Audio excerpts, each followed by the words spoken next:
আজ সকাল ৭টা ৩০ মিনিট থেকেই কিন্তু উৎসবমুখর পরিবেশে ফরিদপুরে শুরু হয়েছে জাতীয় সংসদ নির্বাচন এবং ভোট গ্রহণ।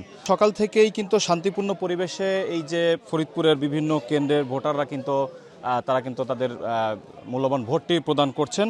আমি এখন রয়েছি ফরিদপুরের নগরকান্দা উপজেলা, যেটি ফরিদপুর ২ আসনের অন্তর্ভুক্ত এই পাঁচকাইচাইল প্রাথমিক বিদ্যালয় কেন্দ্রে। যেই কেন্দ্রটিতে সর্বমোট ভোটার সংখ্যা ১৫২৩ জন। এখানে কিন্তু ৩টি বুথের মাধ্যমে কিন্তু ভোট গ্রহণ অনুষ্ঠিত হচ্ছে। আপনাকে যদি ফরিদপুর জেলার একটি পরিসংখ্যান জানাই, এই পুরো ফরিদপুর জেলায় কিন্তু সর্বমোট ৬৫৭টি ভোট কেন্দ্রে কিন্তু ভোট গ্রহণ অনুষ্ঠিত হচ্ছে। এর মধ্যে ২৫০টি ভোট কেন্দ্রকে কিন্তু প্রশাসন ইতিমধ্যেই ঝুঁকিপূর্ণ হিসেবে ঘোষণা করেছেন। এখানে আমরা জানি যে র্যাবের টহল টিম থেকে শুরু করে ড্রোন ব্যবহার করে কিন্তু নজরদারি কিন্তু চলছে সকাল থেকেই।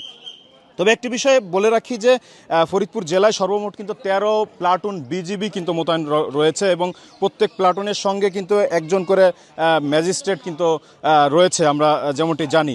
তো একটি বিষয় বলি যে ফরিদপুরে কিন্তু সর্বমোট ৪টি আসন রয়েছে। এই ৪টি আসনের মধ্যে ফরিদপুর ২ আসন, আমি এই মুহূর্তে যেখানে রয়েছি ফরিদপুর ২ আসন, এই আসনটিতে কিন্তু ৬ জন প্রার্থী প্রতিদ্বন্দ্বিতা করছেন। এদের মধ্যে জাতীয়তাবাদী দল বিএনপি থেকে প্রতিদ্বন্দ্বিতা করছেন শামা ওবায়েদ। তিনি কিন্তু তার সকাল ৮টা ১০ মিনিটে তিনি তার যে কেন্দ্র লস্করদী ইউনিয়নের লস্করদিয়া উচ্চ বিদ্যালয় কেন্দ্রে কিন্তু তিনি তার ভোট প্রদান করেছেন। এছাড়াও কিন্তু জামাত জোট ১১ দলীয় জোটের যিনি প্রার্থী রয়েছেন আল্লামা শাহ আকরাম আলী, তিনি কিন্তু সকালে বাহিরদিয়া কেন্দ্রে সালথার বাহিরদিয়া কেন্দ্রে তিনি কিন্তু তার যে ভোটটি কিন্তু প্রদান করেছেন। তো সব কিছু মিলিয়ে আমরা প্রশাসনের পক্ষ থেকে যেটি দেখেছি যে সকাল থেকেই বিভিন্ন ভোট কেন্দ্র পরিদর্শন থেকে শুরু করে কিন্তু এক কথায় বলা যায় যে শান্তিপূর্ণ অবস্থা বিরাজ করছে ফরিদপুরে।